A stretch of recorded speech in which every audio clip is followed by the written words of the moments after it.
Hello, good morning. Gagawa ko ng tutorials kung paano mag-buy limit and sell limit, no? Kasi yung tutorial na ginawa ko nung una is registration to paano ma-execute ng buy and sell lang. So, right now, i-ano natin, no? Mag-demo tayo. Mag-demo tayo.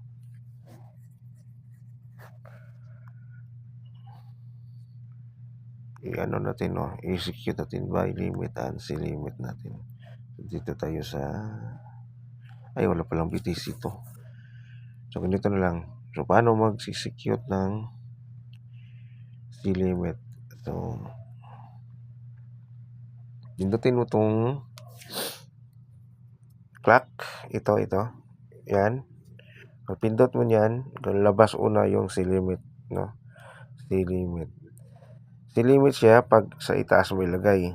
No? Pag ilagay mo sa ibaba, magiging buy limit siya. No? Pansin mo. Pag itaas mo, sell limit. Pag ibaba mo, buy limit. No? So, kung itaas mo, sell limit, buy limit. So, ganun lang po siya mag-execute ng sell limit and buy limit. Tapos, itong sell limit is ang advance order lang po to, no? Hindi po ito nagra-run entry habang hindi pa tinatamaan ng market yung price na nilagay mo, no? Example, dito, nilagay mo dyan. Sa natin na kasi walang market hindi yan mag-appear. So, dito, pag nilagay mo yan dyan sa 105,267, mahihit lang yan, magra-run lang yan pag nahihit yan ng market. So, nag-automatic sell po yan, no? Meron ka ng sell entry agad. So, ito yung kadalasan ginagamit namin pag naglalagay kami ng mga advanced entry sa support and resistance. So, ito same rain, buy, habang yung market nasa itaas pa. Pag hindi pa to na hit, hindi yan mag-buy automatic. So, ganun lang po siya. Tapos, meron din isa tayong ginagamit, no? Meron tayong buy stop and sell stop. So, buy stop, ang ibig sabihin po niyan is pag continuation yung market pataas, no? Yung nag-advance ka kasi alam ko tong aangat to ng tuluyan. So, nag-advance ka ng buy stop. So, itong buy stop sa itaas po yan, no? Ilagay. Iba po yun dun sa sell limit and buy limit. Kasi yung sell limit na sa itaas, buy limit na sa ilalim. Ito, kabaliktaran. So, ang buy stop nasa itaas, ang sell stop sa ibaba. Kasi ito, ginagamit to para sa continuation ng market, no? Pag nag-layering ka ng continuation, no? Yung pag layering na gusto mong mag-profit, meron din sang layering na gusto mong i-survive yung account mo, no? Yung nandito ka sa itaas, mag-layer ka sa ilalim, i-layer sa ilalim, di ba? Ganun yan. So, dito sa taas, una, pag lagay mo is nag-sale ka tapos biglang umangat. So, nag-sale ka naman dito. So, sale lang lahat. So, nag-layering ka, no? So, yung buy stop is pwede mo gamitin sa ito, pindutin mo lang to. Paano mo paano mo palitan? Pindutin mo to, ito. Yan, yung sell limit, pindutin mo lang yan, no? Pindutin mo, magiging buy stop yan. Magiging buy stop limit, no? Stop limit. Itong buy stop limit price, hindi ko alam paano gamitin to, no? So, dito lang, hanggang dito na tayo, sell limit and buy stop, no? Yun lang. Tingnan natin buy stop limits. Paano yan, stop limit price? Hindi ko nga alam paano gamitin yan. Huwag na yan. So, yun lang, no? Tapos, mag-set ka ng SL and TP, same lang, no? I-advance mo lang set mo. I-advance mo lang. No?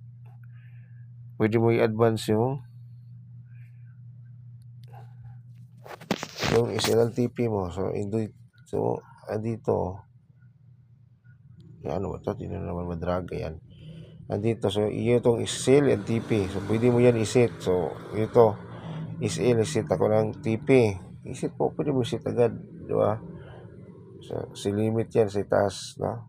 Tapos, ang TP sa sale is ilalim. Always tandaan na ang TP ng sale is ilalim. Baka yung TP nilagay mo dito sa taas.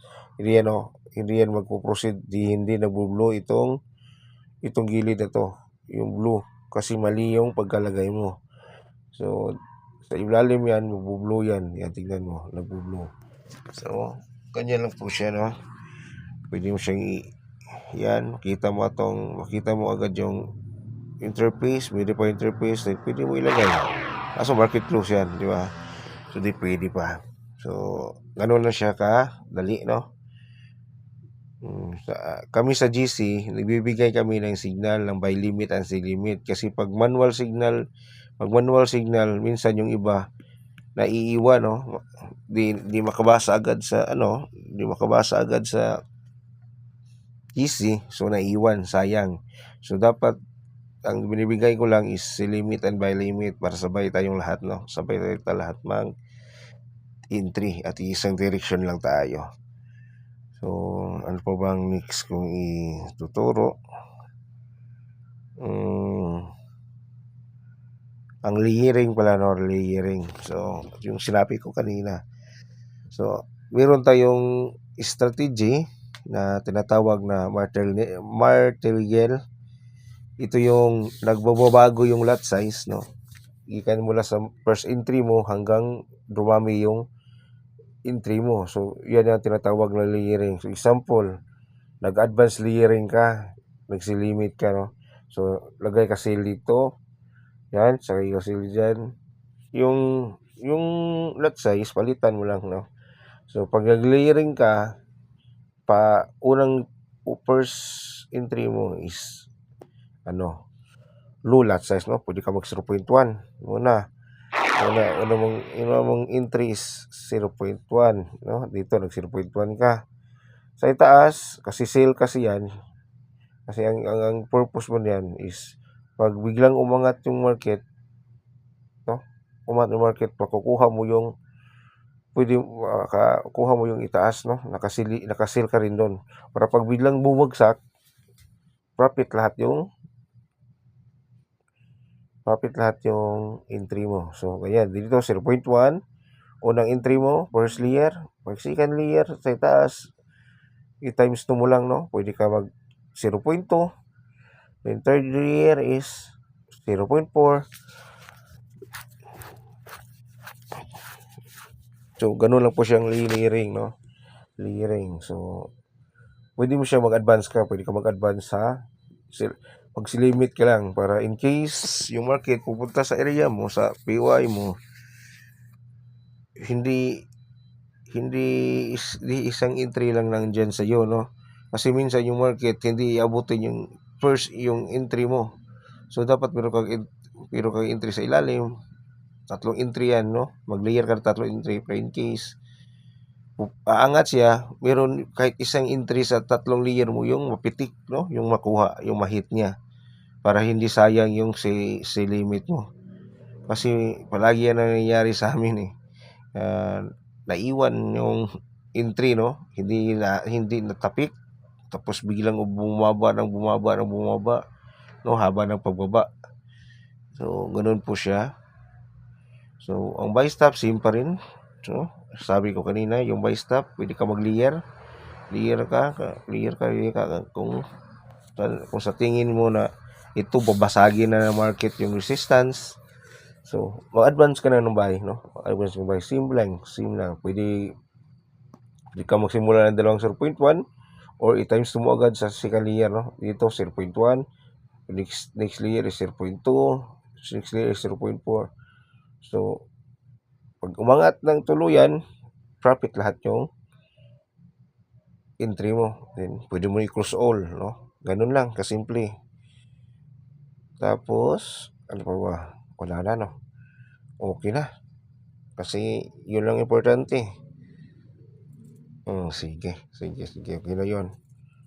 Salamat.